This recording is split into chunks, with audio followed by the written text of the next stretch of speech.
Okay, so we're going to start out working through the practice problems that we kind of had mixed in throughout the lesson here. So for the first one, we want to see what's the limit as x approaches pi of sine of 2x. So basically what I'm going to do is I'm going to look at what's the limit as x approaches pi from the left, and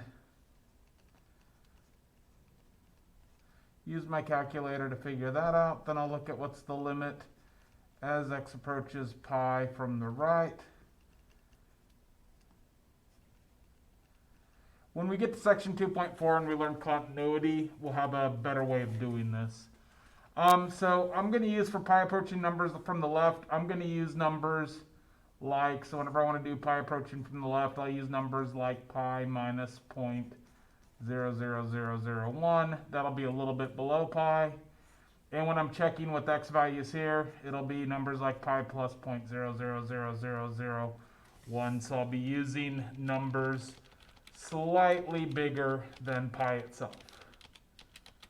So let's see here. Make sure my mode's correct, and I have my mode set to radian.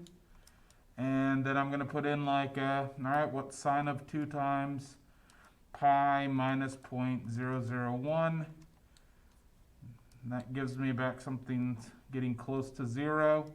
Let me put a couple more zeros in there. And yeah, I'm getting basically this is approaching 0. When I go through and do the same idea, but I put a plus in, I get that I'm approaching 0. So these both approach 0, which says sine of limit as x approaches pi of sine of 2x. That should equal 0. Okay, now this type, we got problem 7 here. If f of x equals this weird piecewise defined function, then what's going on the limit as x approaches 2 of f of x? So we need to know what is the left-hand limit. So what's the limit as x approaches 2 from the left? When you approach 2 from numbers smaller than 2, you're going to have the form natural log of x. So I need to put in numbers for natural log of x that are like 1.9, 1.999, and I need to take what's natural log of those. So like natural log of 1.999. Okay, how about if I do natural log of like 5 or 6 nines? So I'm getting 0.69314 whenever I let I have a 1 with a bunch of 9s after it. So then let me look at what's the limit as x approaches 2 from the right. So if x approaches 2 from the right, we're looking at x squared times natural log of 2. So I'm going to put in what is a number like 2.12345 zeros and then a 1 squared. That's just a little bit bigger than 2. And then times natural log of 2. And I'm getting back 2.7725. So the point is, the left and right limit at 2, you have this break in the function. At 2, the left and the right limit aren't approaching the same thing, so this is going to be non-existent, we'll say. All right, same deal here for this one. We've got to look at a bunch of different things here. What's the limit as x approaches 0 from the positive side? When you approach 0 from the positive side, you're approaching 0 from this form here. So that'll be the limit as x approaches 0 from the positive side of the middle form of 3 minus x. Which if we put a number slightly bigger than 0 in here, and we just approach 0, 3 minus something approaching 0 will just be 3. So we get 3 for that one. What about the double-sided limit here? Well, if I put 0 in, or something approaching 0 in here, square root of something that's approaching 0 is 0. And then this one's approaching 3, so they don't exist. This one does not exist because the left and right across this gap in the graph, there's a jump and they're not approaching the same number. as x approaches 3 from the right. So that would be approaching 3 from numbers bigger than 3. So if you put in a number that's getting close to 3, and we subtract 3 from it, we'll be left with a small positive number that's approaching 0, and it's squared. So that'll just be 0. Because basically as you approach 3, this becomes close to positive 3 minus 3, and then that's 0. See what's going on as we approach 0 from the left. As we approach 0 from the left, we get square root of negative number, so we get a very small positive number, and that's approaching 0, so this will be 0. What happens is we approach 3 from the left. So as we approach 3 from the left, we get x here is approaching 3. We get something that's 3 minus a value that's approaching 3. So we get something approaching 0. So approach 3 from the left is 0. Approach 3 from the right is 0. Therefore, the limit as x approaches 3 is 0. So this one didn't exist because the left and right limits of 0 didn't approach the same number. But for the second one, D and E, that's the left and right limit of 3. Those were matched and were the same, so that's the two-sided limit. Okay, so for this next one, we want to use these graphs. Okay, what is f of 0? That's the function value at 0. This graph does not have one, so it does not exist. What's f of 2? F of 2, the function value is there at... f of 2 is not at 2, it's at 0 because it's on the x-axis. F of 3, the function value is up here where the closed dot is, so that's 3. Limit as you approach 0 from the left. As we approach 0 from the left, the y value approaches 2. Limit as we approach 0. Well, as we approach 0 from the left, we approach 2. As we approach 0 from the right, the y values go down to negative infinity. So we have a discontinuity here. This is what do you call it? This one's heading down to negative infinity, so our two-sided limit's not going to exist. So this does not exist because one of the sides down here is heading off to negative infinity. Okay, what's going on as we approach 3 from the right? As we approach 3 from the right, that's approaching 3 from numbers bigger than 3. Our y values approach 2. What's the two-sided limit at 3? Well, there's this left limit approaches 1, right limit approaches 2. Those left and right limits don't match, so this does not exist. And then what's the limit as x approaches negative infinity? So as x heads off to negative infinity, our y values run along this horizontal asymptote, and they all approach the value 1. Okay. See here, we got that one, then we got a couple more. All right, what's f of 0 for this one? F of 0 is 0. What's f of 2? There's a vertical asymptote, so that does not exist. F of 3, f of 3 is here, so that's 0. Limit as x approaches 1, or negative 1. Negative 1 has an asymptote at it, so it does not exist. The left-hand side approaches positive infinity. The right-hand side's approaching negative infinity. Limit as you approach 0. Well, as you approach 0 from the left or the right, they both approach 0. As we approach 2 from the right, our function's heading upwards towards positive infinity. And as we approach infinity, so as we go off forever this way, the function runs along the horizontal asymptote at 1. Okay, let's see, we got some more stuff here. Okay, piecewise defined function is described down here. What's f of 1? Okay, f of 1, let's see here. This is for x less than 1, this is for x greater than 1. Neither of these has the or equal under it, so there is no function value at 1. If it was like x less than or equal to 2, then we'd plug the 1 in here. But since neither of these have the or equal under it, we don't get it working out. Let me double check. Well, I guess that's fine. Let's see here. How about at 0? So at 0, 0 is less than 1. So we're looking at the limit as x approaches 0 of sine of pi x. So sine of 0, if we kind of think about this, So I put numbers that are slightly bigger than, actually we can just graph sign and get it that way. If I graph sign, sign's graph looks like that. And we could see as I approach x equals 0 from the left or the right, the y values are going to approach 0. So this will be 0. And then let's see, what about x approaches 1? Okay, so this will be a little weird because we're gonna have our function has two different forms.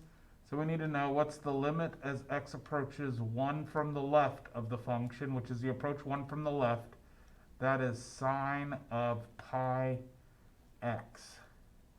So as I let x get very, very close to 1, so then sine of pi times something close to 1 is going to become sine of something very close to pi. And sine of pi is 0. So my limit as I approach 1 from the left is going to be approaching 0. Limit as x approaches 1 from the right, I'm approaching for x is bigger than 1, so I get 2 to the x squared.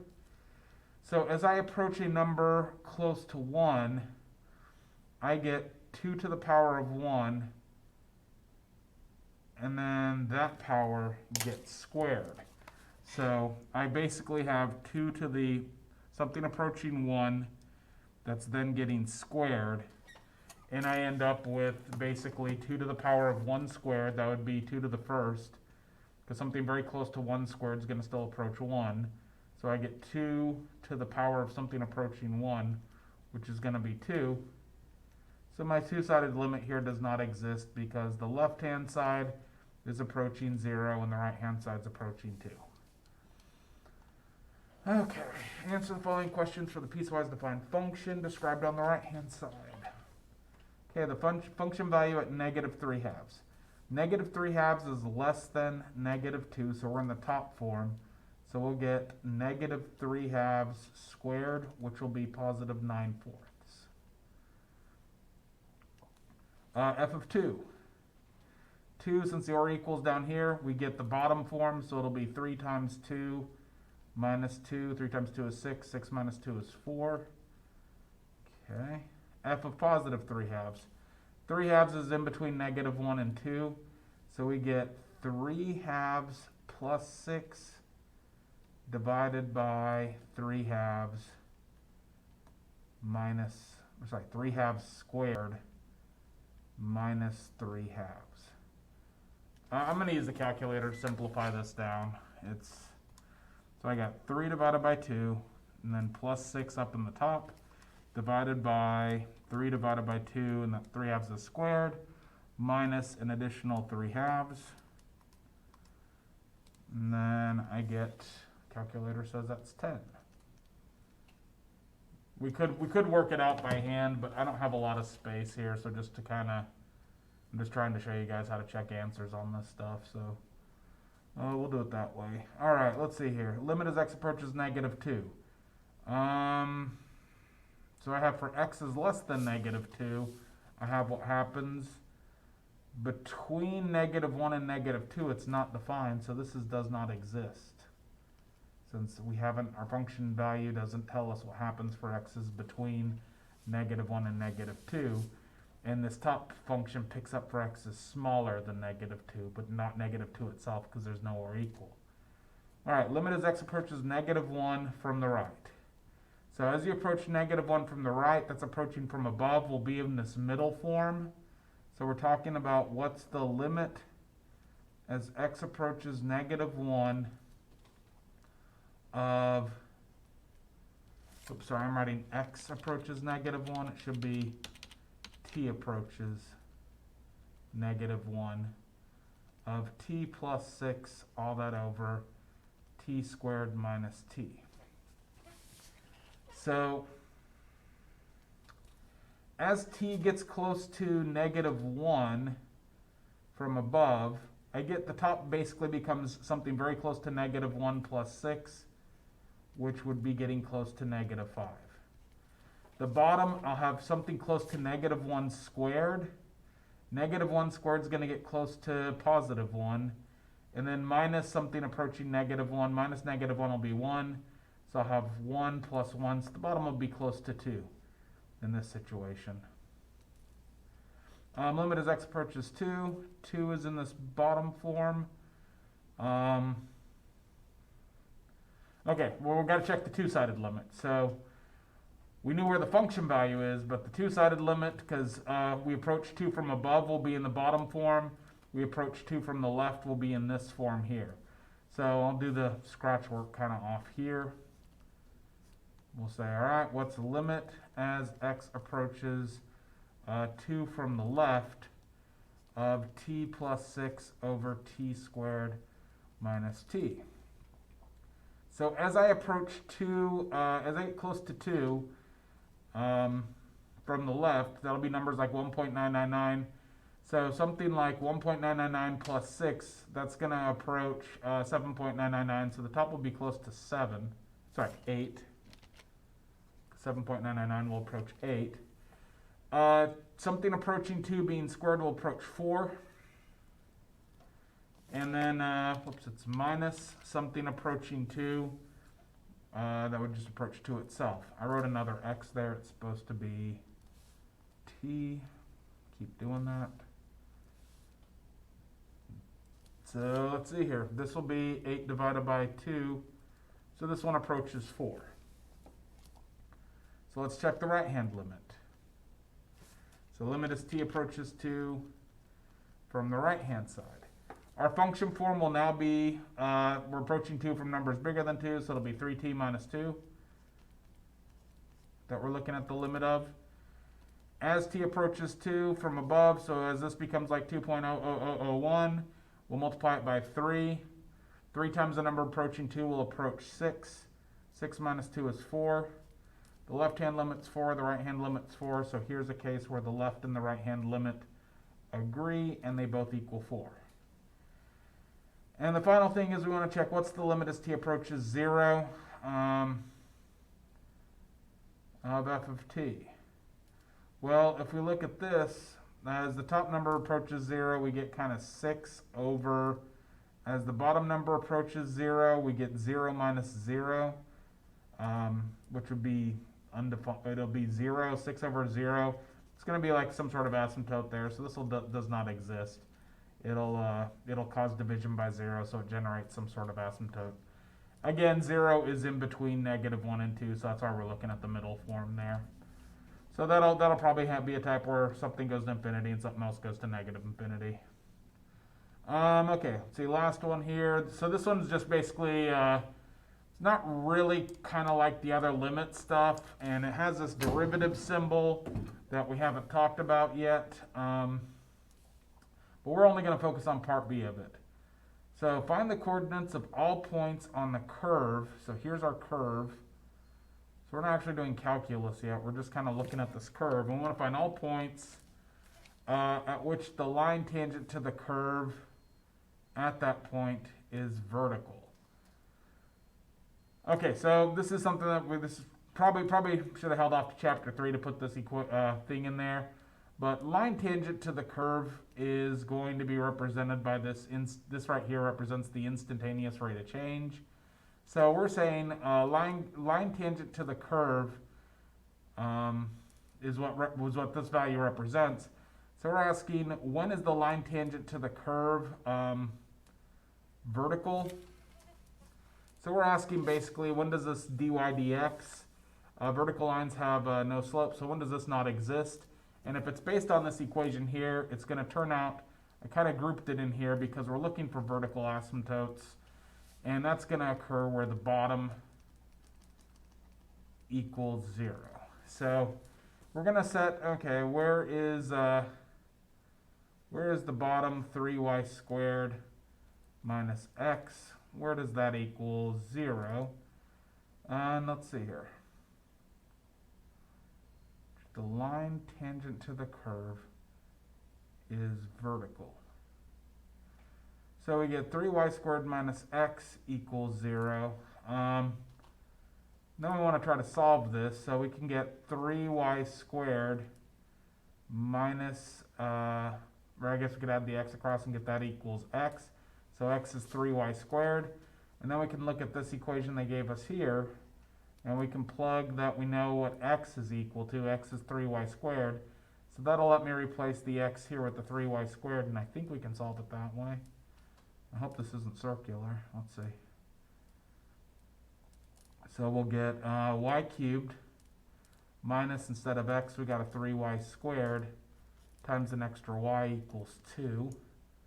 So y cubed minus 3y cubes is 2.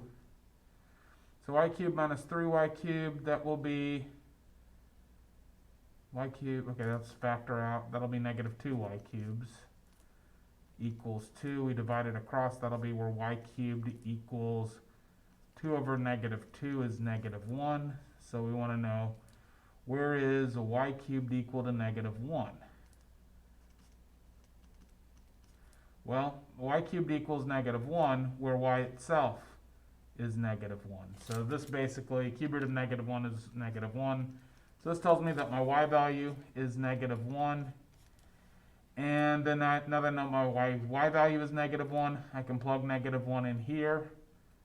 Negative 1 squared is positive 1. 1 times 3 is 3. So I get x equals 3. And I think that's right. Let me pull up real quick here and just check that I got that one there, because that one's a little weird. See, 2050. Let me pull up what we're looking for.